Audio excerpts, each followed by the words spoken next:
থেকে থেকে মনের বলি আল্লাহকে, আল্লাহ এমন জিনিস দুনিয়া থেকে তুমি তুলে নিও যেটা বড় লোকের খাবার গরিবের খাওয়ার ইচ্ছা পূরণ হয় না। চলুন শুনে আসি মধ্যবিত্ত সংগ্রামী এক মায়ের সংগ্রামের গল্প। জীবনের অনেক গল্প আছে বাবা, যা না বলাই থেকে যায় মনের মধ্যে। আমাদের অনেক কিছু আশা হয়, অনেক কিছু ইচ্ছা হয় যা আমরা করতে পারি না।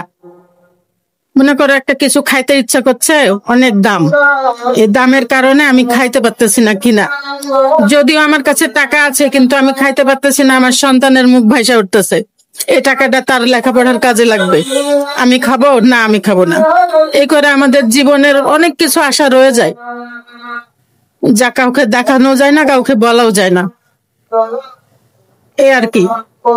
যেমন দেখো একটা কথা বলি, 1 কেজি একটা ইলিশ মাছ কিনতে যাবা, 2500 টাকা দাম। মন চাই অনেক খাইতে, যে কতদিন ইলিশ মাছ খাই না, কিন্তু কেনার সামর্থ্য নাই। এই জন্য থেকে থেকে মনের বলি আল্লাহকে, আল্লাহ এমন জিনিস দুনিয়া থেকে তুমি তুলে নিও যেটা বড় লোকের খাবার গরিবের খাওয়ার ইচ্ছা পূরণ হয় না, গরিবেরা খাইতে পারে না, এমন জিনিস তুমি গরিবের চোখের সামনে রাখো না। এই আর কি, ছোট ছোট অনেক ইচ্ছা মানুষের মনের ভিতরে কবর দেওয়া থাকে, যা কেউ জানতেও পারে না। আমার সন্তান আছে বাবা, ভার্সিটি পড়ে, কিন্তু অনেক টাকা লাগে, আমি যা বেতন পাই তা দিয়ে নিজের ইচ্ছা পূরণ করতে পারি না, তাদের ইচ্ছা পূরণ করতে পারি না, নিজের ইচ্ছা তো দূরে থাকে।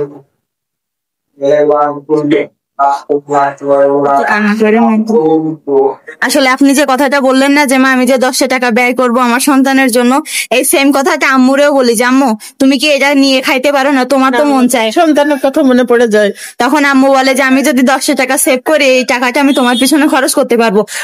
আমার মায়ের কথাটা মনে পড়ে, তাই আজকে। না বাবা, সত্যি কথা, এটা তোমার মা যেটা বলছে এটা একদম সেম। সব মায়েরাই কিন্তু এটাই ভাবে, সব মায়েরই মনের ইচ্ছা কিন্তু একই হয় সন্তানের জন্য। সন্তানের জন্য ফিলিংস কোনো ধনী মায়ের যেমন মনে হয় যে আমার বাচ্চাকে বড় বড় স্বপ্ন, আমার বাচ্চাকে আমি এটা দিব এটা দিব, গরিব মায়েরও হয়তো ছোট ছোট স্বপ্নগুলো পূরণ করার ইচ্ছা হয় কিন্তু পারে না। কিন্তু মনের ইচ্ছাটা সব মায়েরই একই, মনের ফিলিংসটা একই। আপনি আন্টি, আপনার সাথে কথা বলে সত্যি আমার অনেক ভালো লাগছে আন্টি। তোমার মতো আমার মেয়ে আছে বাবা, ওর মতো ছেলে আছে। আমার ছেলে ড্যাফোডিল বিশ্ববিদ্যালয়ে পড়ে, অনেক খরচ যায় তার পিছনে, জানি না এই খরচ আল্লাহ বহন করার শক্তি আমাকে দিবে কিনা। ইনশাল্লাহ ইনশাল্লাহ আন্টি। আমি সিকিউরিটির চাকরি করে যে আমার সন্তানকে পড়ানোর মতো স্বপ্ন দেখি, এটাই তো। আন্টি আপনি যে একজন মহিলা হয়ে এত কষ্ট করে নিজের ছেলে মেয়েদের পড়াশোনা শেষ করাইতেছেন, আপনার আন্টি আপনার রেসপেক্ট যে কত উপরে, এটা আসলে কোনো ভাষা দিয়ে বর্ণনা করা যায় না। কারণ এখনকার অনেক মহিলারা আছে যে আমি মেয়ে, আমি কি করব, সেখানে আপনি একজন মেয়ে হয়ে এই এত বড় একটা দায়িত্ব ঘাড়ে নিয়ে 2 সন্তানকে পড়াচ্ছেন, তাও ড্যাফোডিল ইউনিভার্সিটির মতো। জি বাবা। আন্টি আপনার জন্য অনেক অনেক দোয়া থাকলো, আমাদের জন্য দোয়া করবেন আন্টি। আচ্ছা বাবা, ঠিক আছে, আল্লাহ যেন তোমাদের মনের আশা পূর্ণ করে। বড় হও তোমরা, জীবনে অনেক বড় হও। আচ্ছা আন্টি, ধন্যবাদ আন্টি।